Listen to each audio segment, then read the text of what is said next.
I drank every single night, 7 days a week. And for the last couple of years, I'll be honest, I drank to a blackout every night. Okay.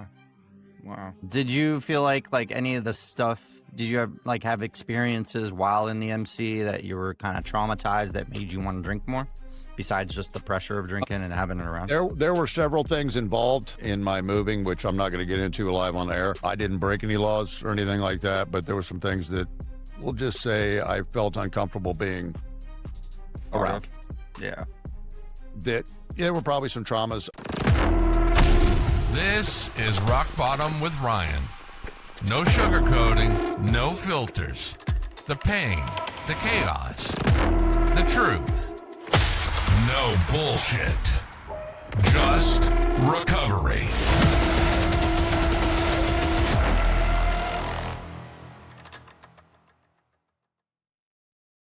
This episode is brought to you by SoberStrong Apparel.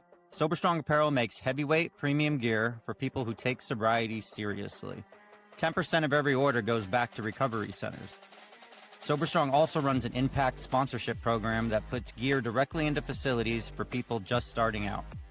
If you're sober or sober curious, check out SoberStrongApparel.com. Grab some gear, stay sober, stay true, rep the crew.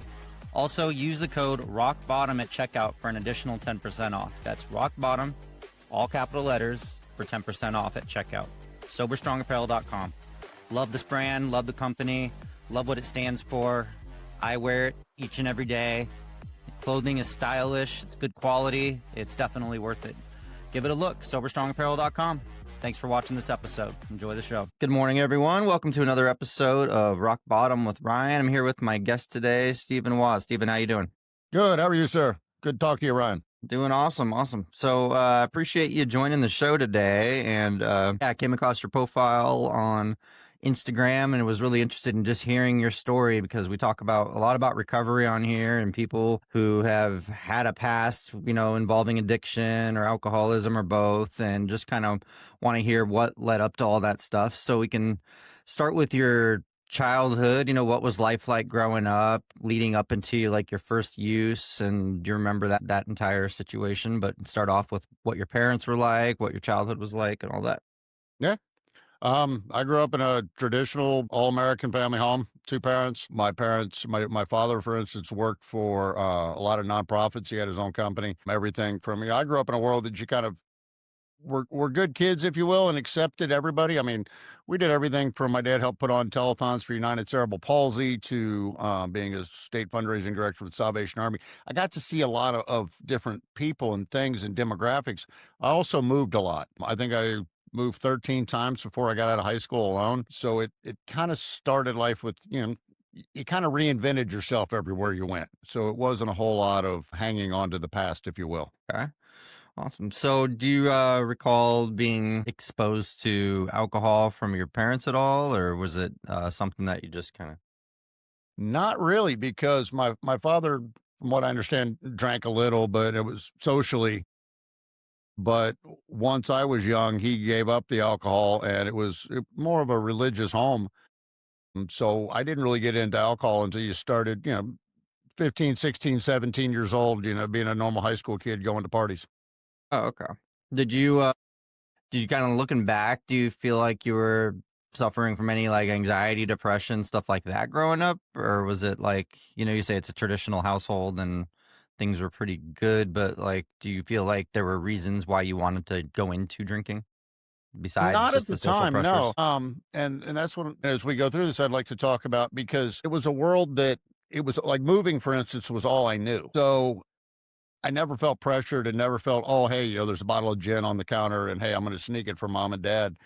It was more once I got into a teenager, and some of the friends that I had and different things, I kind of got into the punk rock scene and into all of that.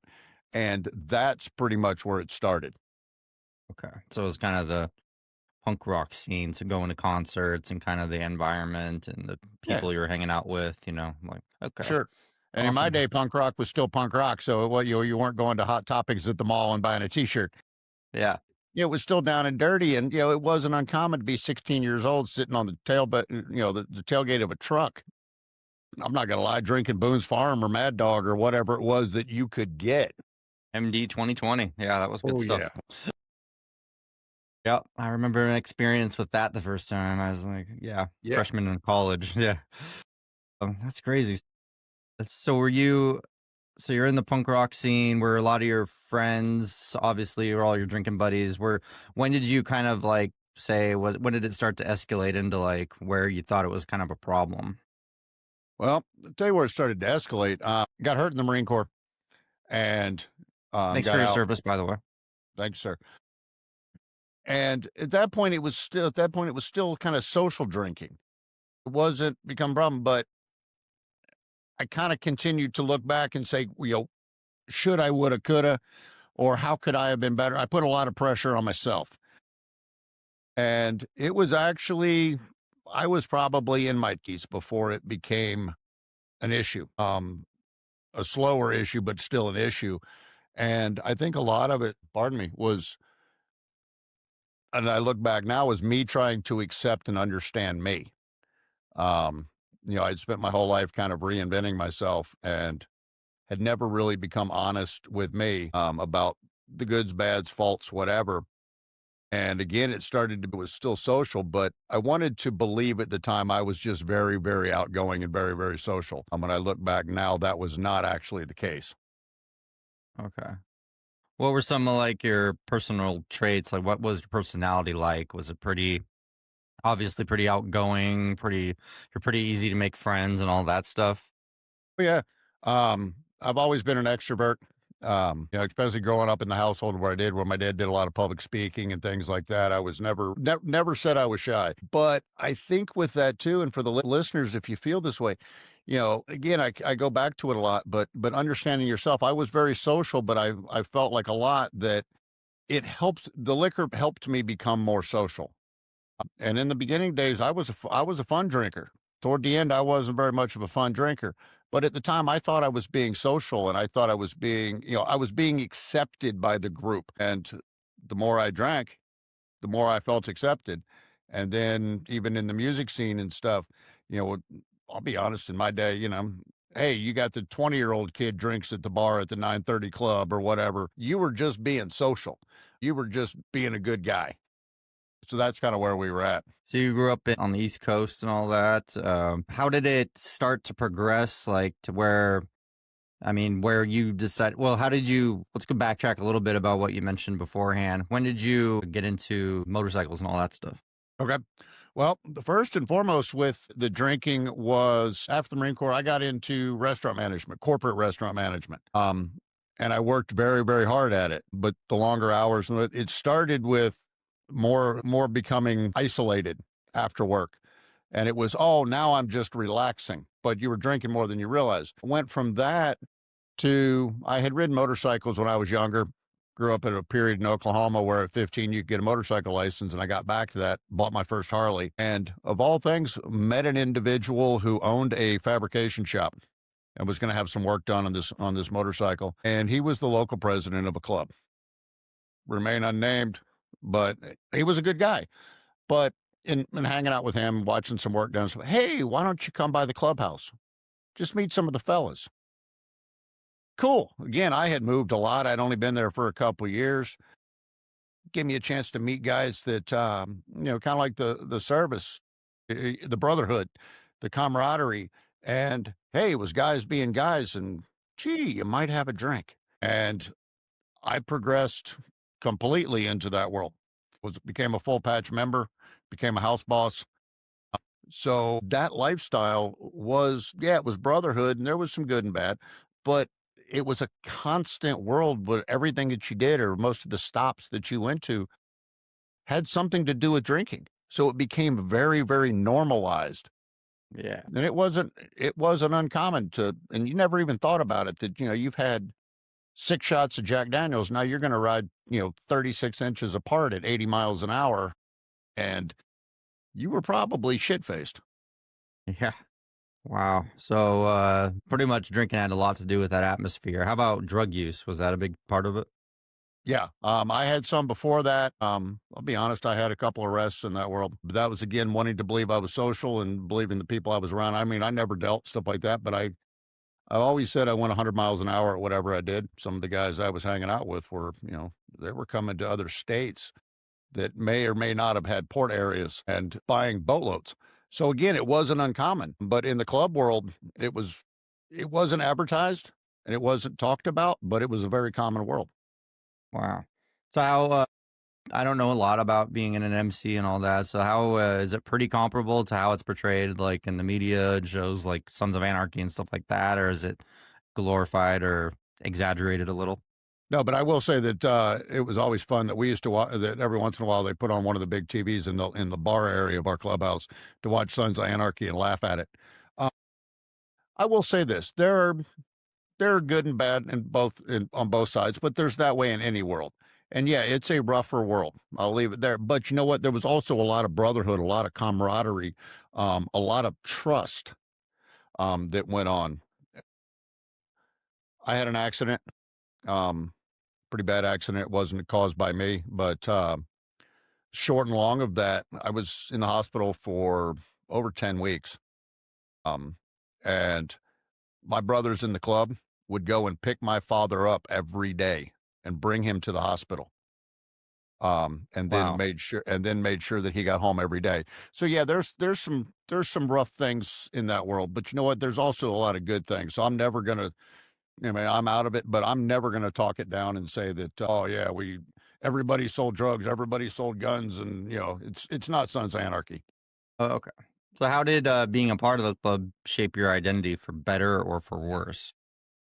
At the time, I think it was better because it gave me outside of work, in my career, I was one of the few guys that definitely held a full-time professional gig, but it gave me a sense of identity.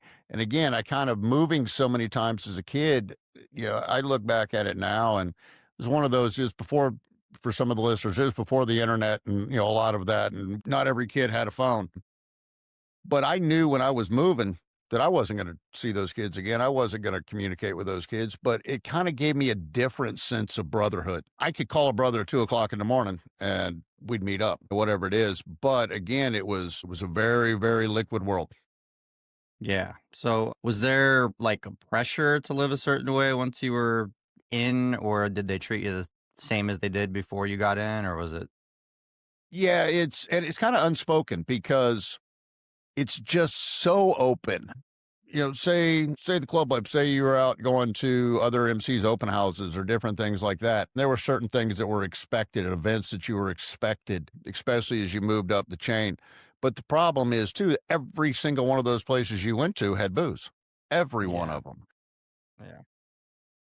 And it was never a, hey, maybe you should put that one down. It happened once or twice, and you might have a problem when an officer in your club says, "Hey, maybe you need to sleep on the floor of the clubhouse tonight, that you're a little intoxicated." But I mean, it wasn't uncommon, for I don't drink beer, I only drank whiskey. And I got to the point we'll understand later, I drank a lot of it. But it wasn't uncommon for brothers on a day where we were all off to drink beer from 8 in the morning till 8, 10, 12 o'clock at night. It was so common.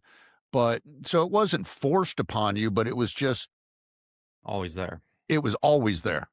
Yeah. So, and you were technically working in the clubhouse slash bar all the time, and you were just constantly around it. Okay. Yeah.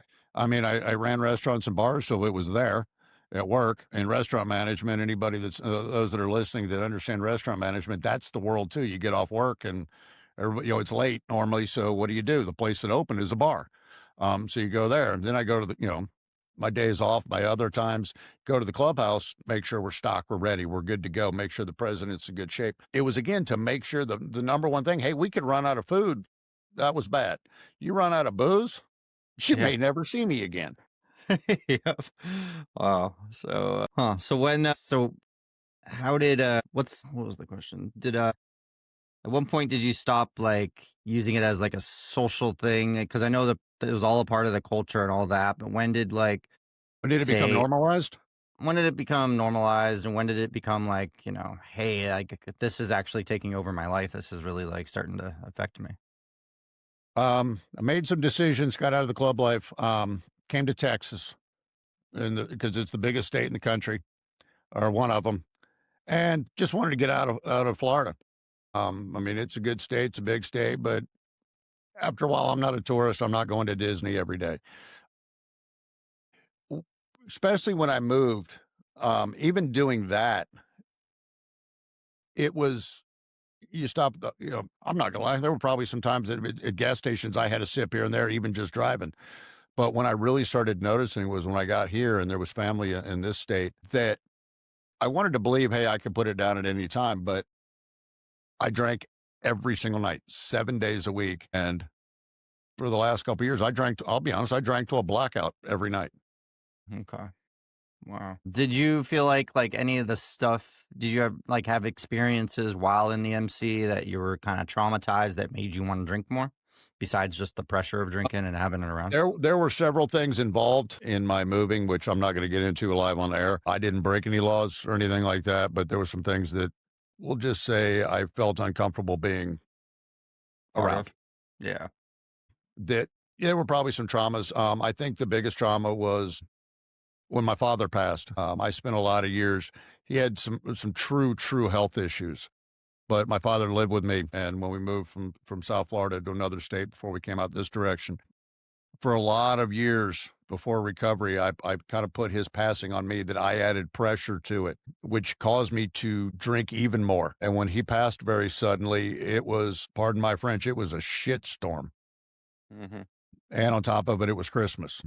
So it went downhill. That was the only thing, pardon me, that I wanted to believe would help me relax or help me escape, if you will. What was the yeah, I want to hear more about that and your father, but what was the exact like wake up call moment where you're like, I need to get a change and be out of this club kind of thing? Yeah, I think I lost you. There you go. The exact wake up call when I said was enough. After my arrest here for DWI, and I didn't stop right immediately, but it definitely started to be. I had already started before that thinking, hey, I want to believe I'm hiding this. Nobody knows I'm drinking. Nobody knows I'm intoxicated. The whole freaking world knew I was intoxicated. I just didn't accept that fact that I had a problem. I'll be honest. I blew a .294. I was 4 times the legal limit going the wrong way down a road. I have you beat. I blew a .34 on my DUI. There you go. And I I say that, and for the list, I say that with humor. I don't say that, hey, go try this. This is not a game. I know. I say it with humor too, because I'm just kind of like, Yeah. I can't believe I was even functioning or standing or trying to do the Okay. field I literally sobriety say, test. by the grace of God, am I alive or I didn't kill somebody that night? And from what I understand, I passed the roadside sobriety. And It you were was when they driving gave me, a vehicle, not a motorcycle? yeah, I was driving a vehicle that night. Okay. And I was actually going to talk to somebody about my drinking. Wow. Wow. And I don't think I stayed long enough at the place I was going to meet them that I just got frustrated and said, the heck with it, I'm going to keep drinking at that time. But I was at least starting to make, a decision that maybe I have a problem. I was actually going to somebody that would have been a good person to talk to in his field. Got arrested that night. It was basically midday the next day, and they took me to the hospital. They didn't take me to medical in the jail. They took me to the hospital. I was in bad shape. But it was midday when I even figured out where I was. And I'll sadly say it, but yeah, my first stop coming home was a liquor store. Yeah, you were a whiskey guy like me, and it's like I remember getting my DUI. The first thing I did was I got my buddy to bail me out, and then I called a family member to pick me up, and I said, "No, don't pick me up at jail. Pick me up at the mini mart a few blocks from jail, just because I want to have a little walk to think it through, you know." But instead, I actually just wanted to go buy some 24-ounce cans and knock them back really fast. Yeah. No lesson learned there. And even after the hospital visits, same thing. It's like I couldn't wait to get out so I could continue drinking. Oh yeah, and wait as we progress this till you find out who my first call was when I did get sober. All right, I'm kind of curious to hear about that. So yeah, like, was there, going back to the MC just one more time? Was there anything you were scared of trying to leave them? Was it like a big issue trying to get out and try to move on? Without getting into a lot of their politics and their world, I left. Plain Oh, and okay. simple, I packed up and I didn't push the issue. Okay. I left. Okay. Yeah, I understand. Sometimes you just got to get out. I've done that in toxic relationships before, so I can only Yep. imagine what it's like doing that with an MC. So, yeah, yeah. Um, so yeah, if you can go into sort of, so what was your sober date? I usually ask that first, and I Yep. totally forgot. But what was your sober date? November 10th, which is the Marine Corps birthday, 2022. So I'm 2022. 3 years, 1 month, and 27 days clean and sober today.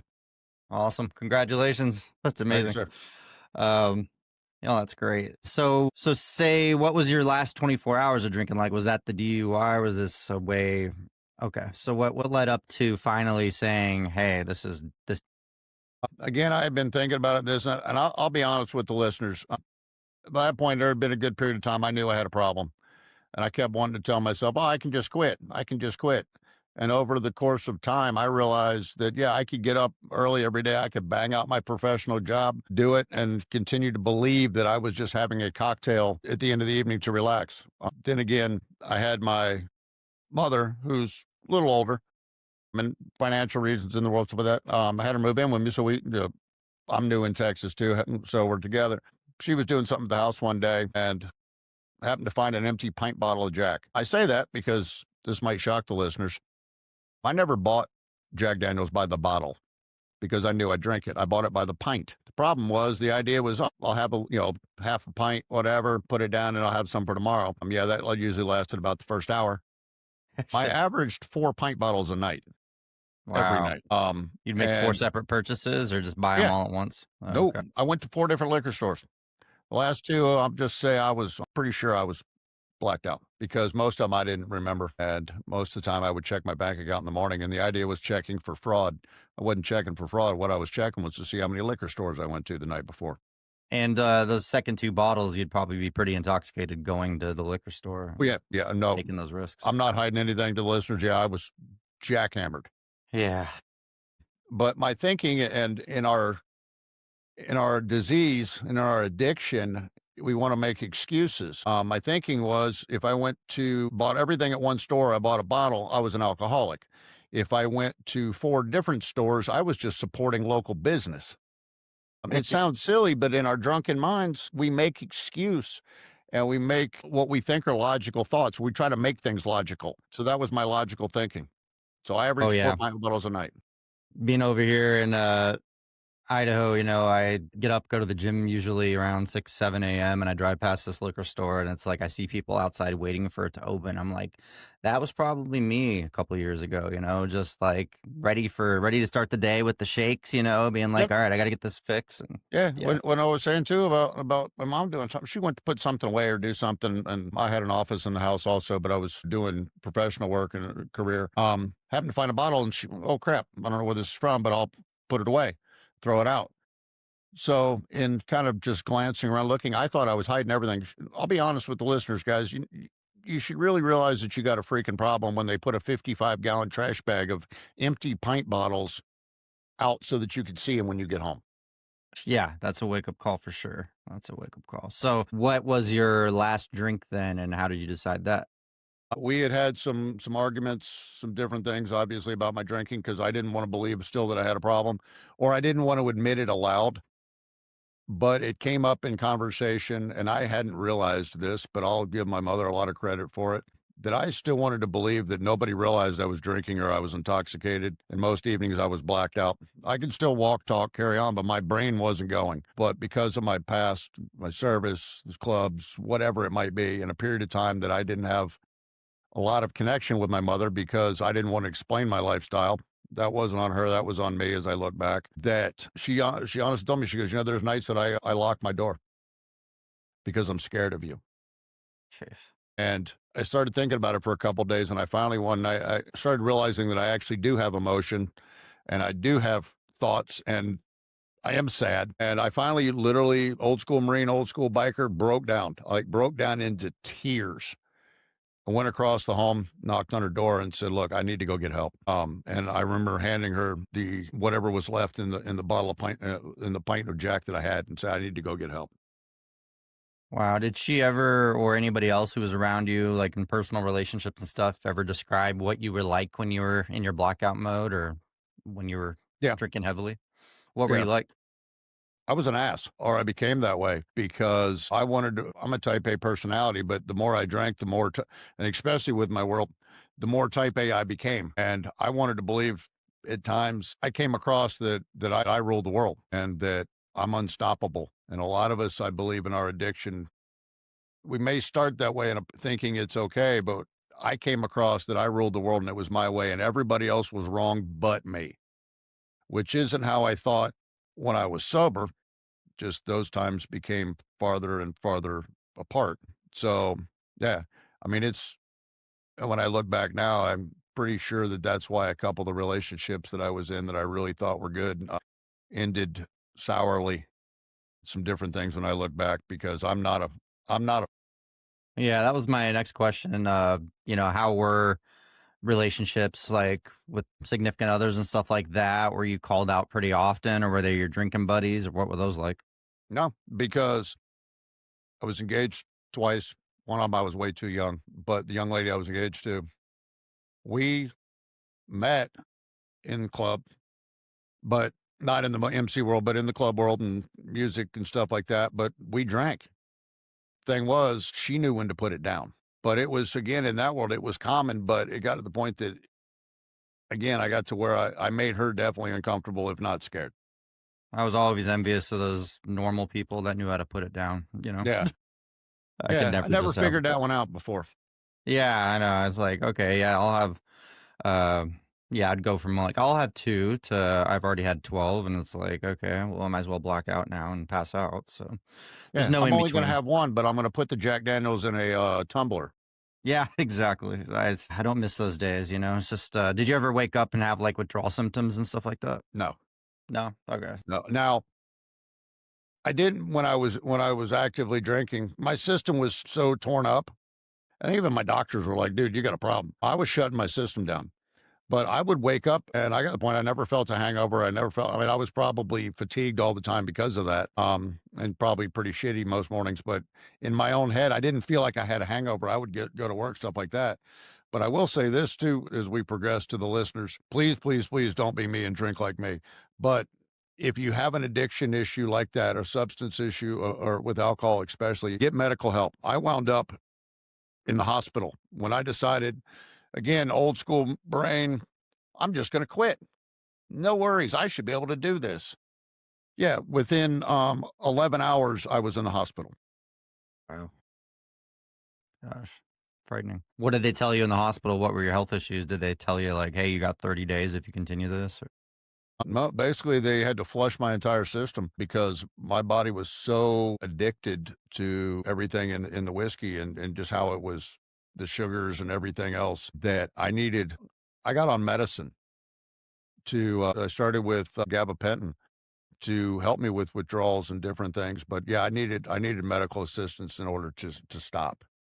Yeah, I've noticed gabapentin being one they freely give away. Like when I was in rehab, everybody was on gabapentin. It was just apparently it's a common one. I'm still on it to this day, but Yeah. yeah. Yeah, But I was smart. I got off of it finally. They say if you can wean yourself off after time, it's a good idea mhm. because your body can get addicted to that. I'm not saying for you, sir, but I also now work in a couple different facilities, Oh, so okay. I see it quite often also.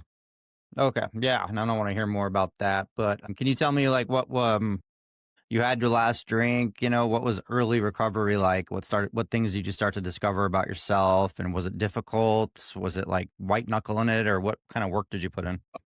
I white knuckled it for a couple days when I got just about over the shakes and the withdrawals and the flu symptoms and all of that with the help of family and with a doctor, one that I actually trusted, decided that program would be a good thing. I actually, the first 3 programs that I went to just to talk to them, the first one I just walked away and said, "Oh, I don't need program. I don't need this."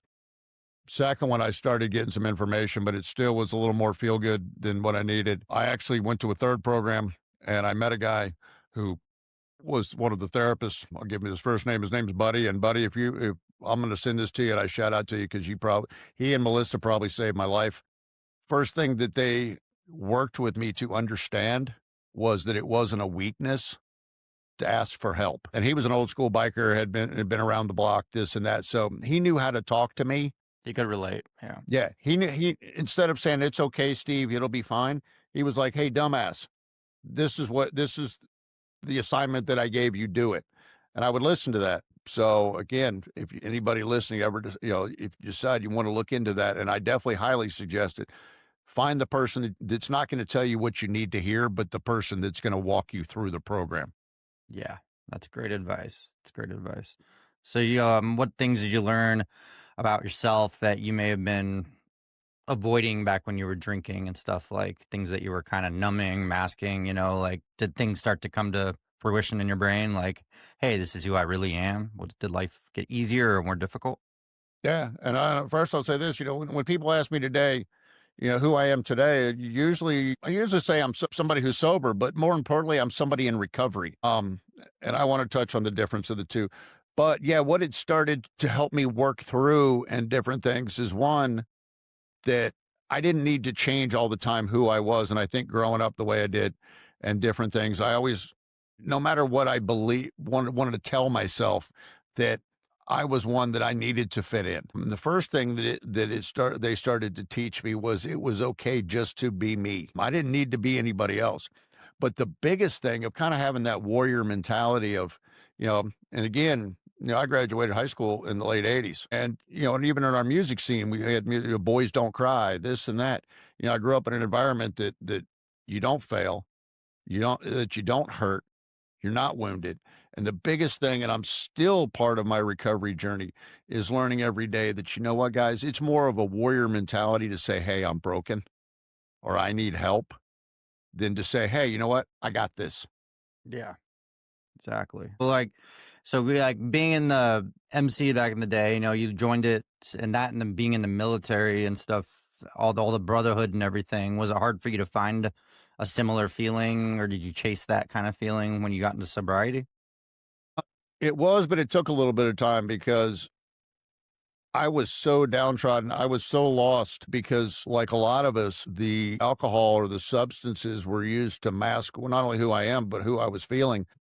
But when I took that away, I didn't know how to process everything. That was my process.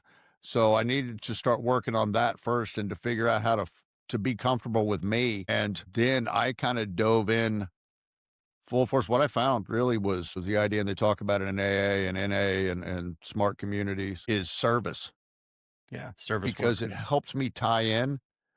I'll give you a perfect example.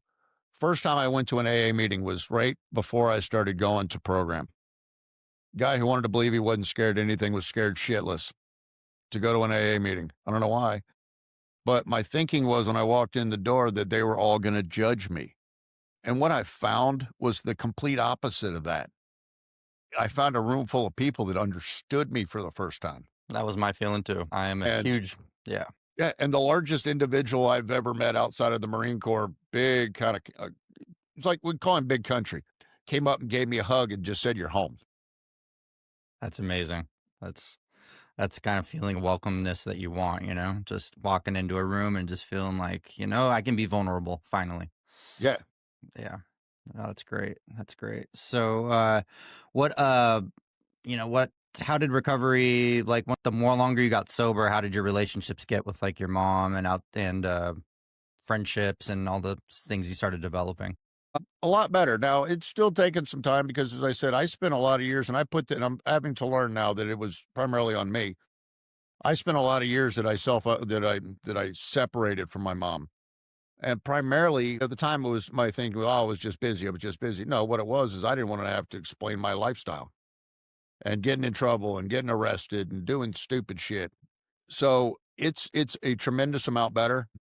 It's still a journey. It'll still keep going. And I'll say that for the listeners too. What I had to realize too was when I got sober and I went through program, I went through a 15-week program that, I come out like a lot of folks in a recovery program that, hey, I'm sober. I'm great. Hey, you should accept me for who I am now.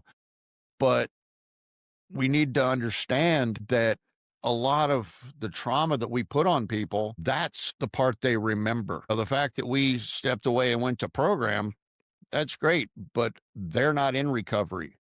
Yeah. They don't know where our mindset. It isn't like there's a light bulb and all of a sudden this one turned green when it was red before. That it took some time to realize with family and with friends, even employers at the time, that they needed to see that there was honesty. They needed to see and experience the change, not just have my word for it, because they had a whole lot of my words for it before in the past, and I didn't fulfill any of those. Okay. Wow. It's very honest. I appreciate it. Do you feel like after everything you experienced in the past and then getting into getting sober, do you feel like people can reinvent themselves after being in a lifestyle for so long, like with the MC and the Marine Corps? I truly do.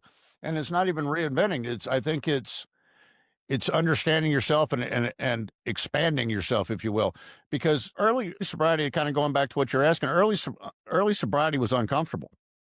Very. I didn't know how to sit with emotions or stress. Even when I was bored, I didn't know what to do because I'd always filled it with that. But that discomfort taught me something important, that feelings, they're not dangerous. We don't need to avoid them anymore. And if we do that, we continue to grow. So yeah, I've become a completely different person from what I was. Um, from a guy who'd been in and out of court and different things like that, I volunteer, and I have now for the last 2 years, with the county that I'm in with their county felony drug deferment program. I'm a peer mentor there. I teach about addiction, or I talk about addiction in lead groups and about recovery with adult probation classes.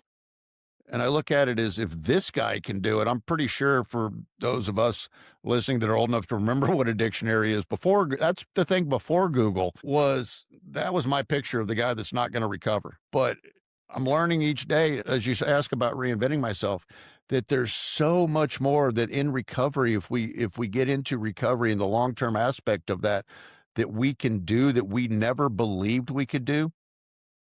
For the listeners, guys, the world is unlimited. Let me ask you this, Ryan. Before you got sober, you ever think you'd do a podcast? Not at all. No. And even when I got sober and came up with the idea to start a podcast, I did not know I would embrace it and take it full force like I am. Yeah, I did the same thing. I had never looked into it. I figured, oh, that was going to be too hard. And it Yeah. actually started. We talk about journaling and different things to help in recovery. It actually started as my journal. When I started my podcast, I did it because I was talking to myself so that I could record it, so that I could listen, I could, a week, a month, a year, whatever, listen back to it. Yeah. No, I started just thinking, oh yeah, this is gonna be like a little side hobby that I'll do just for fun, just to like talk about my past and stuff and maybe just be able to reference it later and look back at it. But then I started like, saying, oh, a few people have commented on this and that, and I'm like, I'm gonna keep doing this. And I started having guests and I was like, this is amazing and it's helping me too. And I hope it's helping others. And it's like just kind of goes around in this whole beautiful recovery community that we have. So I Yeah. loved it.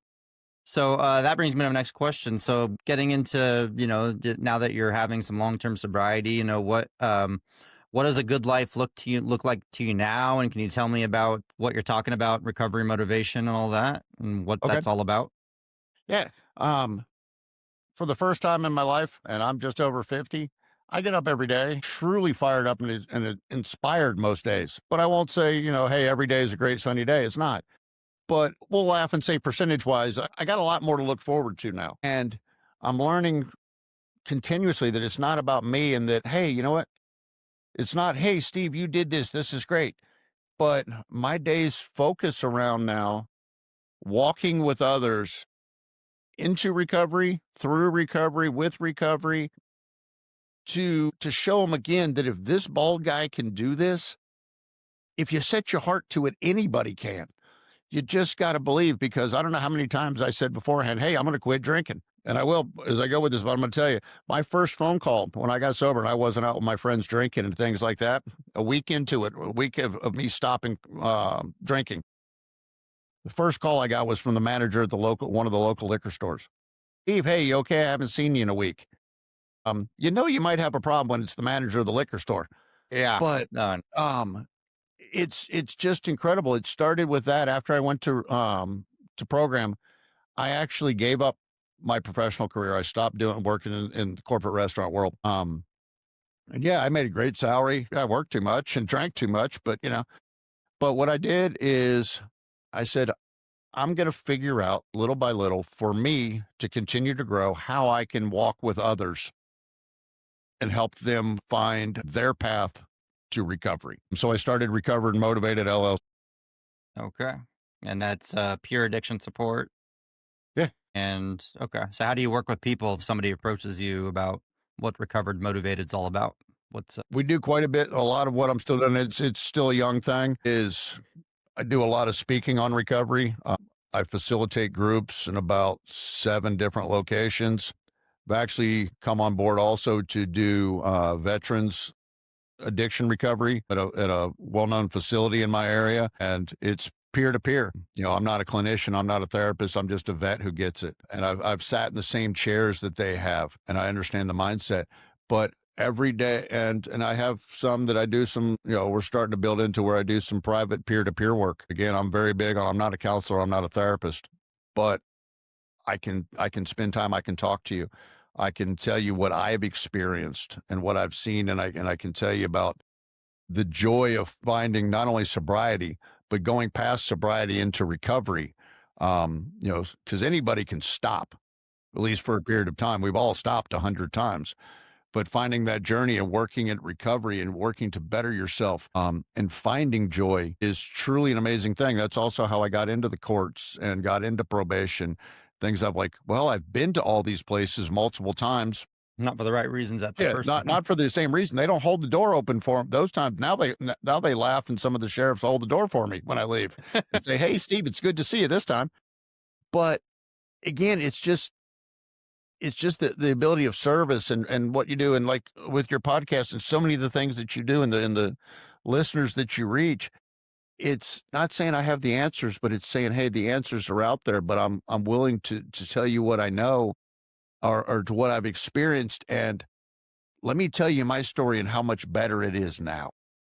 It's so true. It's so true. And that's exactly what myself and other people that are doing podcasts and other people have so many different ways of reaching the recovery community. And we're all contributing in some way, shape, and form. And if we help one person, I consider that a success.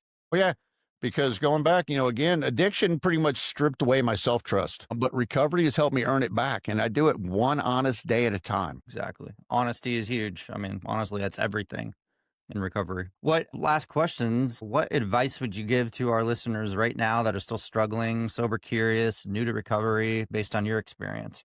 Okay. A couple things. We'll go with one with somebody struggling. And I actually made a note of this because it means a lot to me, and it's hanging on my wall. But if somebody, listen, if you're struggling, I just wanted to say this to you.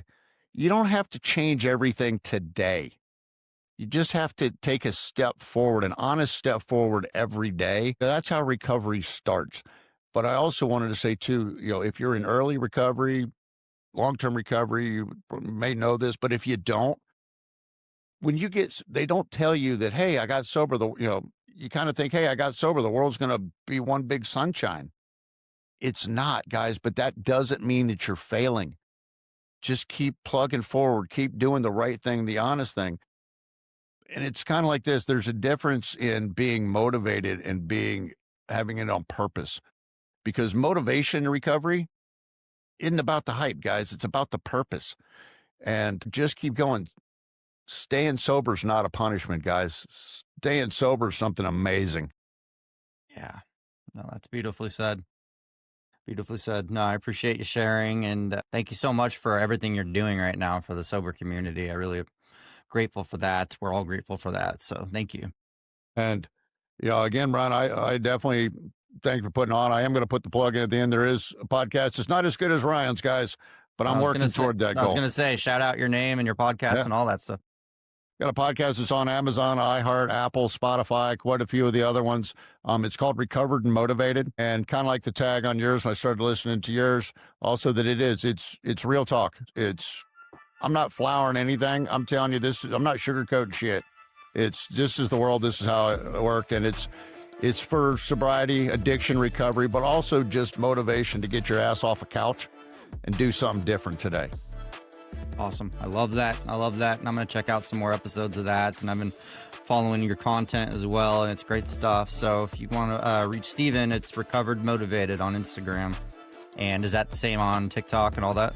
Yeah, it's on all Okay. of them. And if anybody ever has a comment or a thought on there, you can go to Steven, Steven, at recoveredmotivated.com. And recoveredmotivated.com is also the website for the LLC. All right. Awesome. Thank you so much. Really appreciate your being vulnerable on my show and talking about everything. And means a lot, you know, it really does. So Ryan, thank you so for much. having me on, sir. Yeah. Thank you. Rock Bottom with Ryan. No bullshit, just recovery.